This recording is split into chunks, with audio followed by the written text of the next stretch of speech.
नमस्कार स्टूडेंट, आप सभी का स्वागत है जिसमें हम आपको जीएस के इम्पोर्टेंट क्वेश्चन के बारे में बहुत ही आसान तरीके से आप लोगों को एक्सप्लेन करेंगे, जो आप लोगों के एग्जाम के पॉइंट ऑफ से बहुत इम्पोर्टेंट है।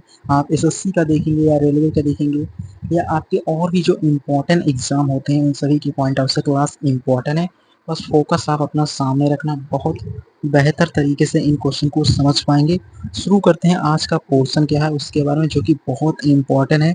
तो अपना फोकस रखना, बहुत ही इंपॉर्टेंट क्वेश्चन है। इन क्वेश्चन के बारे में आपको प्रॉपर समझना है, तो पूरा क्लास को डिटेल में समझना होगा शुरू से अंत तक, तब बेहतर तरीके से आप इन क्वेश्चन को समझ पाएंगे जो आप लोगों की एग्जाम की पॉइंट ऑफ से बहुत इंपॉर्टेंट होता है। तो शुरू करते हैं आज का इंपॉर्टेंट क्वेश्चन किस तरीके से है। अगर आपको कोई भी क्वेश्चन में डाउट हो तो कमेंट बॉक्स में मेंशन कर सकते हैं। अगर क्लास सही लगे तो अपने सभी दोस्तों के साथ भी शेयर करना, ताकि वो भी अपनी तैयारी को और बेहतर कर सके। तो शुरुआत करते हैं आज का पहला क्वेश्चन क्या है उसके साथ।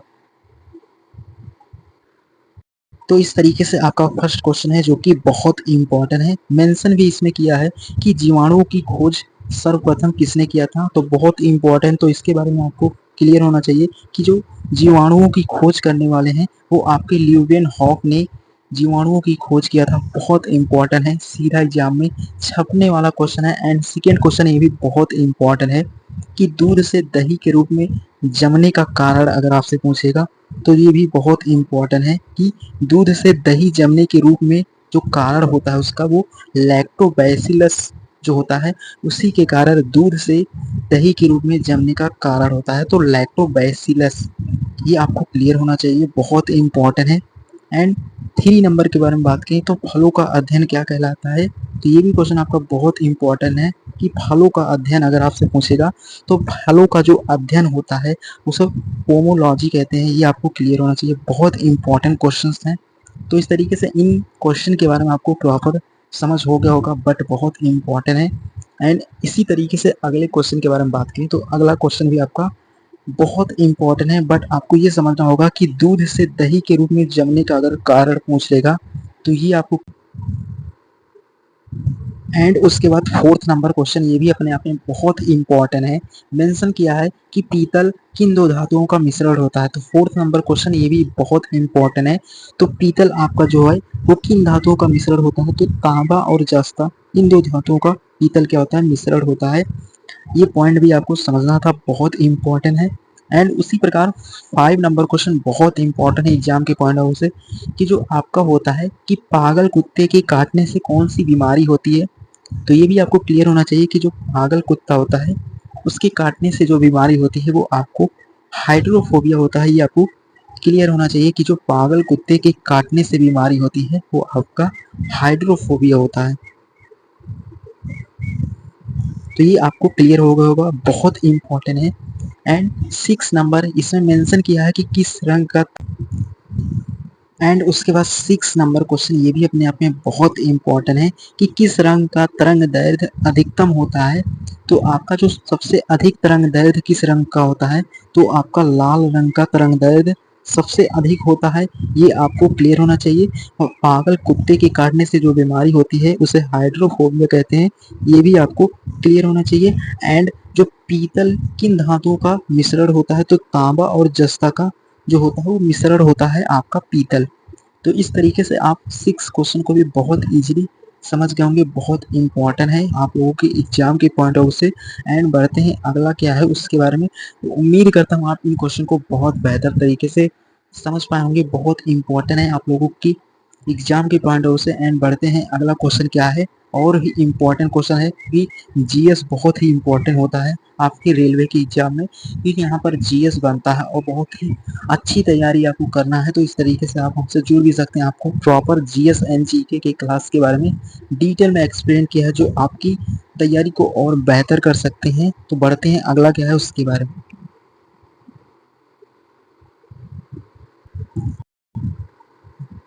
एंड 7th नंबर क्वेश्चन बहुत इंपॉर्टेंट है कि न्यूट्रॉन की खोज किसने किया था, तो यानी कि बहुत ही इंपॉर्टेंट है कि न्यूट्रॉन की खोज जिसने किया था उनका नाम क्या है, तो न्यूट्रॉन की खोज करने वाले आपके चैडविक हैं, ये आपको क्लियर होना चाहिए। एंड विद्युत प्रतिरोध का मात्रक क्या होता है, तो विद्युत जो प्रतिरोध होता है उसका मात्रक ओम होता है, ये भी आपको क्लियर होना चाहिए। एंड 9th नंबर है कि लाल रक्त कण का जीवन काल कितना होता है, तो यानी कि जो आपके शरीर में एक होता है रेड ब्लड सेल्स, एक होता है व्हाइट ब्लड सेल्स, तो यानी कि जो आपका लाल रक्त कण का जीवन काल होता है वो 120 दिन तक होता है, यानी कि जो आपका रेड ब्लड सेल्स होता है वो 120 डे के लिए होता है, यानी 120 दिन के लिए। तो ये पॉइंट भी आपको क्लियर हो गया होगा, बहुत इंपॉर्टेंट है कि जो आपका लाल रक्त कण का जीवन काल होता है वो 120 दिन होता है। तो ये सभी बहुत इंपॉर्टेंट है क्योंकि यहाँ पर जो क्वेश्चन है वो आपके साइंस के अंतर्गत फिजिक्स केमिस्ट्री बायो तीनों के मिक्स क्वेश्चन है, तो आपके लिए बहुत ही हेल्पफुल होगा ये क्लास और बहुत ही इंपॉर्टेंट है।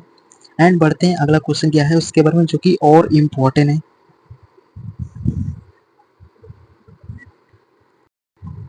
एंड अगला क्वेश्चन 10th नंबर है, बहुत इंपॉर्टेंट है।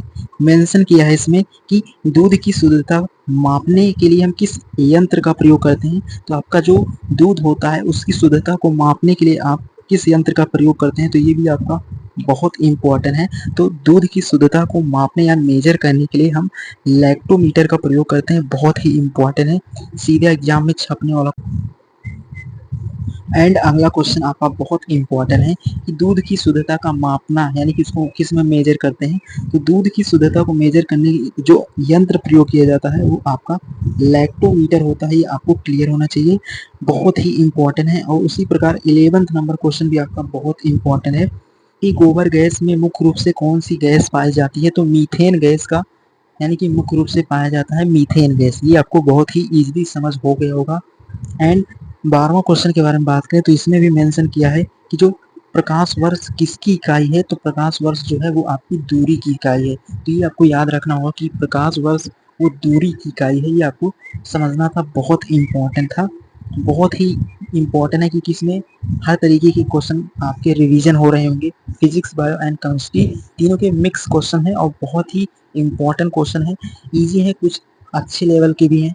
आपको दोनों तरीके के क्वेश्चन के बारे में डिटेल में डिस्कस करेंगे, हर क्वेश्चन आपके लिए इंपॉर्टेंट होता है क्योंकि ऐसा नहीं होता कि एग्जाम में केवल बेहतर यानी कि हार्ड क्वेश्चन ही बनते हैं, एग्जामिनर दो तरीके से ही क्वेश्चन को डिजाइन करता है, कुछ क्वेश्चन को इजी भी होते हैं, तो आपको दोनों के बारे में प्रॉपर समझ होना चाहिए। एंड बढ़ते हैं अगला क्वेश्चन क्या है उसके बारे में।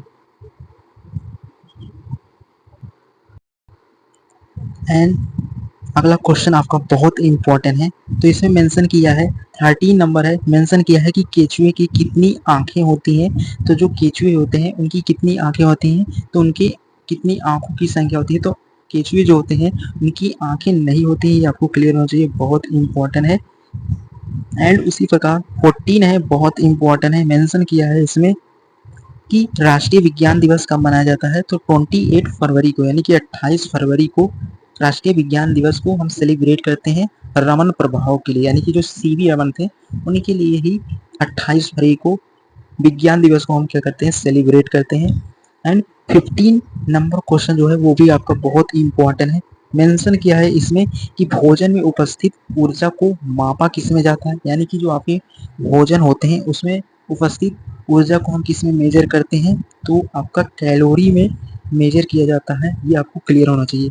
तो ये भी क्वेश्चन बहुत इंपॉर्टेंट है आप लोगों के एग्जाम के पॉइंट ऑफ व्यू से, अगर ये मेंशन करेगा कि जो केचुए होते हैं उनकी कितनी आंखें होती है, तो केचुए की कोई आंख नहीं होती है, ये आपको क्लियर होना चाहिए, बहुत इंपॉर्टेंट है। तो ये 15 क्वेश्चन बहुत इजीली आप समझ गए होंगे, बहुत इंपॉर्टेंट है। एंड बढ़ते हैं अगला क्वेश्चन क्या है उसके बारे में। एंड 16 नंबर बहुत इंपॉर्टेंट है, मेंशन किया है कि पृथ्वी की स्थिति और संरचना के अध्ययन को क्या कहा, यानी कि अगर पूछेगा आपसे कि जो पृथ्वी की स्थिति और संरचना के अध्ययन को हम क्या कहते हैं, तो उसकी अध्ययन को हम क्या कहते हैं, भूविज्ञान कहते हैं, ये आपको क्लियर होना चाहिए कि जो आप पृथ्वी की स्थिति और उसकी संरचना का अध्ययन करते हैं उसे भूविज्ञान कहते हैं। एंड 17 नंबर है, मेंशन किया है कि पचे हुए भोजन का अवशोषण होता है, यानी कि जो पचे हुए भोजन होते हैं उनका अवशोषण होता है क्या, तो छोटी आंत में होता है, ये आपको क्लियर होना चाहिए। तो पचे हुए जो भोजन होते हैं उनका अवशोषण आपका छोटी आंत में होता है, ये आपको क्लियर होना चाहिए, बहुत इंपॉर्टेंट है, सीधा एग्जाम में मेंशन कर सकते हैं, तो इनके बारे में आपको समझ होना चाहिए। उसी प्रकार 18 नंबर है कि टेलीविज़न का आविष्कार किसने किया था? तो जे.एल. बेलेयर्ड ने टेलीविज़न का आविष्कार किया था। तो ये पॉइंट आपको बहुत ईज़िली समझ में आ गया होगा। आप लोगों के एग्ज़ाम के पॉइंट ऑफ व्यू से ये इम्पोर्टेंट है कि जो टेलीविज़न का आविष्कार करने वाले वैज्ञानिक हैं आपके, वो जे.एल. बेलेयर्ड ने टेलीविज़न का आविष्कार किया था। तो ये आपको क्लियर होना चाहिए, बहुत इम्पोर्टेंट है एग्ज़ाम के पॉइंट ऑफ व्यू से। तो ये क्वेश्चन भी आप बहुत ईज़िली समझ पाए होंगे। जो 18 नंबर क्वेश्चन है और जो 17 नंबर है और जो 16, ये सभी एग्ज़ाम के पॉइंट ऑफ से बहुत इम्पोर्टेंट है। एंड बढ़ते हैं अगला क्या है उसके बारे में। एंड 19 नंबर क्वेश्चन भी बहुत इम्पोर्टेंट है। मेंशन किया है इसमें कि हीरा चमकदार क्यों दिखाई देता है। तो इसमें मेंशन किया है कि हीरा यानी कि जो डायमंड होता है वो चमकदार क्यों दिखाई देता है। तो सामूहिक आंतरिक परावर्तन के कारण ये क्या होता है, चमकदार दिखाई देता है। तो ये आपको क्लियर हो गया होगा, बहुत इम्पोर्टेंट है। एंड अगला क्या है 20 नंबर है। मेंशन किया है मनुष्य के रक्त का पीएच मान कितना होता है। तो मनुष्य के रक्त का जो पीएच मान होता है वो 7.4 होता है। ये आपको क्लियर होना चाहिए। एंड उसी प्रकार 21 नंबर क्वेश्चन भी आपका बहुत इम्पोर्टेंट है। इसमें मेंशन किया है कि बारूद बनाने में किस रसायन का प्रयोग किया जाता है। तो सल्फर का प्रयोग हम बारूद बनाने में करते हैं। तो ये पॉइंट भी आप बहुत आसानी से समझ पाए होंगे, बहुत ही इम्पोर्टेंट क्वेश्चंस हैं। एंड बढ़ते हैं अगले क्वेश्चन पे। अगला क्या है और बहुत ही इम्पोर्टेंट है। तो उम्मीद करता हूँ आप 20 क्वेश्चन को बहुत बेहतर तरीके से समझ पाएंगे, बहुत इम्पोर्टेंट है आप लोगों के एग्जाम के पॉइंट ऑफ व्यू से। आप लास्ट में ज़रूर बताना कि आपको क्लास कितना समझ में आया और क्वेश्चन आप लोगों को अच्छे लगे या ईजी हैं। बट अगर आपको ईजी है तो इससे और अच्छे लेवल के क्वेश्चन के बारे में भी आपको डिटेल में मिलेगा। तो कमेंट बॉक्स में इन सभी के बारे में मेंशन करना।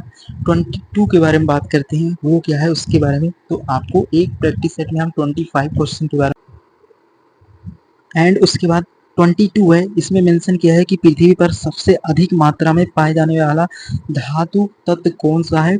तो पृथ्वी पर सबसे अधिक मात्रा में पाए जाने वाला धातु तत्व आपका एल्यूमिनियम है। ये आपको क्लियर होना चाहिए, बहुत इंपॉर्टेंट है।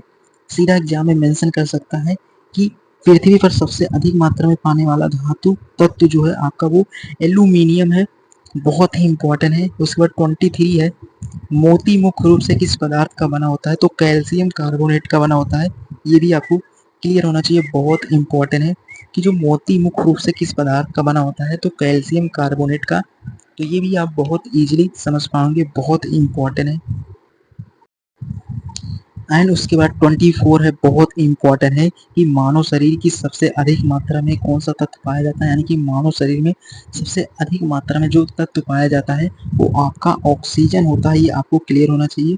ये हम जानते हैं कि हर एक व्यक्ति को ऑक्सीजन ज़रूरत होता है, क्योंकि ऑक्सीजन ही हमारे जीवन को तय करता है। एक सेकंड के लिए भी हम ऑक्सीजन के बिना जीवित नहीं रह सकते हैं। तो मानव शरीर में सबसे अधिक मात्रा में अगर कोई चीज़ है वो ऑक्सीजन है। एंड 25 है, बहुत इंपॉर्टेंट है कि किस प्रकार के ऊतक शरीर के सुरक्षा कवच का कार्य करते हैं। तो एपिथेलियम जो ऊतक होते हैं वो शरीर के यानी कि शरीर को सुरक्षा के रूप में कवच के रूप में कार्य करते हैं। ये आपको क्लियर होना चाहिए, बहुत इंपॉर्टेंट है। तो ये है आपके 25 क्वेश्चंस जो जीएस के हैं, बहुत इंपॉर्टेंट है। आप लोगों की प्रीवियस ईयर एग्जाम में आ चुके हैं, जो भी एग्जाम हुए होंगे, चाहे आपका एएलपी होगा या ग्रुप डी होंगे, इन सभी एग्जाम के पॉइंट ऑफ से क्लास इंपॉर्टेंट है। जिस एग्जाम में भी जीएस के क्वेश्चन बनते होंगे उनके लिए क्लास इंपॉर्टेंट है। आपको एग्जाम नहीं बल्कि आपको सिलेबस देखना है, उसमें साइंस अगर आती है तो उनके लिए क्लास इंपॉर्टेंट है। क्योंकि साइंस अगर आपका लाइट वाला चैप्टर कहीं आ रहा है तो उसमें जितने भी क्वेश्चन बनेंगे वो हर एक एग्जाम के पॉइंट ऑफ से इंपॉर्टेंट है। तो ये नहीं देखना कि आपका एग्जाम क्या है, आपको सब्जेक्ट देखने हैं, सब्जेक्ट के अकॉर्डिंग अपनी तैयारी को और बेहतर करना है। तो इस क्लास से जुड़ना, आपको डिटेल में डिस्कस करेंगे जीके एंड जीएस के क्लास को। यहाँ पर डिटेल में समझने के लिए आप हमसे जुड़ सकते हैं। अगर कोई भी डाउट हो तो कमेंट बॉक्स में मेंशन कर सकते हैं। क्लास कैसे लगा ये भी मेंशन करना। मिलेंगे आने वाले एक नए सेशन में और इम्पोर्टेंट क्वेश्चन के साथ।